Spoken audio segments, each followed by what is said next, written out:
Hello everybody, it has been a little minute. I was going to do a sit down video kind of talking through flight attendant salaries in depth, not just like how much we make, but the logistics of it, because it's more than just this amount per hour. I do still plan on doing that because I know that quite a few airlines, A, are either currently hiring, or B, recently closed their applications for flight attendants, and so they're going through the interview process and hiring process right now, and we'll be having training starting very, very soon, usually in the spring of the new year. Anyway, I also haven't really been filming a lot of trip videos because I haven't really been getting trips that are worth filming. I mean, they are, but I guess what I should be doing is like what I used to do, where it was a span of a few days instead of just one trip per video, because what I've been getting a lot of are just one-day trips, or an ODAN / an all-nighter. They're worthy of filming, but it's just been so sporadic lately, and I just have not been in the right like mental mindset. Long story short, I think I need to go in. I keep talking about how I need to find a therapist. It's a process. Like, for anybody that has tried to find a therapist, ideally I would like to find a psychiatrist, because they would be able to prescribe medication directly instead of having to send it to one of my doctors. I need to get my medication adjusted, because right now I'm on 150 milligrams of Effexor. I'm not really on anything for anxiety, and my anxiety has been flaring up. My depression has also been kind of flaring up. Not so bad, but probably like 60 or 70% of days I just don't really have the motivation or the energy to really do anything, which that's like my biggest thing with depression, is that energy factor. So those are just a couple things why I haven't really been filming and why I haven't really been that active over on Instagram. But today I was on Wrap C, which is from 12 p.m. noon until 12 a.m. midnight, and around 10 or 10:30 I got a notification that they put a trip on my schedule, so I popped into our little mobile system to see what it was. Ooh, that is a red light, buddy. You almost ran that. So today we are doing a Tampa turn. I'm only good for 2 days, so it's just a 2-day trip. Down to Tampa and then right back to Charlotte, and then we're flying down to Orlando, and we are laying over in Orlando for like 12 hours. Fly back to Charlotte in the morning and do a Fort Lauderdale turn. So scheduling really wanted to send me to Florida this weekend, because then tomorrow, yeah, I have the Fort Lauderdale turn, so we'll go down to Fort Lauderdale and then back to Charlotte, and then I get done at 9:30 at night. So I have a couple long days ahead of me, but they are usually pretty quick flights, and I am the number 4 position. I think we're on a 321 the whole time. I don't know. We're on a 321 at some point in time, which makes me happy. I hope that is the whole time, because I don't like being the number 4 on the 737. I don't really care for being the number 4 at all. Technically it's called the princess position because you have like the least amount of responsibility, but I like to have a home. I like to be in a galley. Yeah. Stopped and got myself iced matcha tea latte. So we are on the Airbus 321 for the majority of the trip, with the exception of our flight from Orlando back to Charlotte tomorrow morning. All of the flights are more or less full. Let's get this party started. Just made it to Orlando. We were in the hotel. It was a pretty easy day. I forgot how fast these like central Florida flights go. The Tampa was just over an hour. It was like an hour 14 on the way down and an hour 15 on the way up. And Orlando was an hour 8 on the way down. And we were on a 321. That was barely enough time to complete service and pick up trash. Like, we were getting the prepared for landing announcement from the pilots as we're in the middle of picking up trash. So it's a little bit of a frantic day, but it makes it go by kind of fast. The only thing is, I would just like one flight where I don't have somebody giving us a hard time with the masks. There's always at least one. On the first one, there was 3. On the second one, there was 2. So it literally went down 3, 2, 1. What was it? The second one, a guy actually, I easily could have had a second flight attendant go talk to him and then give him a mask non-compliance form, which basically says like you're not allowed to fly on our airline anymore until the mask policy is lifted, because I had to tell him a few times, and the last time he muttered under his breath a few choice words, and I just decided I chose to not hear them, because I wanted to have a good day today and I did not want to have to fill out any paperwork. But like, seriously, just one flight, please God, please. I would like just one flight where I don't have to constantly remind somebody and have them roll their eyes at me and call me names. But I am very tired, so I'm going to go ahead and put my stuff away and wash off my makeup and go to bed.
Oh, thank you.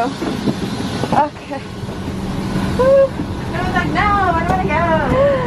No, we don't either. Not ready, not ready.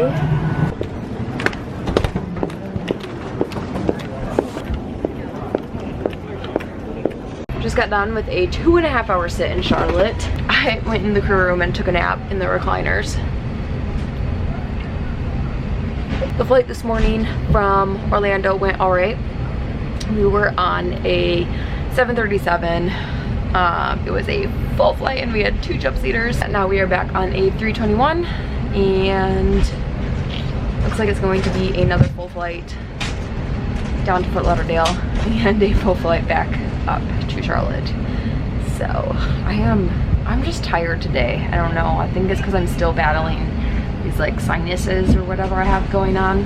I'm ready to get going though. I'm gonna go ahead and put my luggage up in the overhead bin. We will be boarding in about 5 minutes. I severely need to get back in the habit and the flow of my vlogging. I did not end the last vlog, or I didn't like properly close out like the trip for it. So I'm gonna go ahead and do that now before getting the next vlog started. So 3 legs on Sunday. Started in Orlando. Slept pretty well actually in Orlando. Well, I took some Mucinex PM, which knocked me out. And then did Orlando to Charlotte, and then we did a Fort Lauderdale turn. And the Orlando flight wasn't bad. It was pretty easy, pretty quick. The Fort Lauderdale turn, it just felt long. Like, I think that's because like it wasn't that much longer than Orlando and Tampa flight, but I don't know, the Fort Lauderdale just felt longer. I think it was the like 2.5 hour sit that we had after flying back into Charlotte between Orlando and Fort Lauderdale. We had one person get like irate over a baby. It's a baby. I mean, I understand like it sucks. It sucks to be on a plane with a crying baby. It sucks to have like a 1-year-old kicking the back of your seat. It's not fun in any instance of, it's not fun.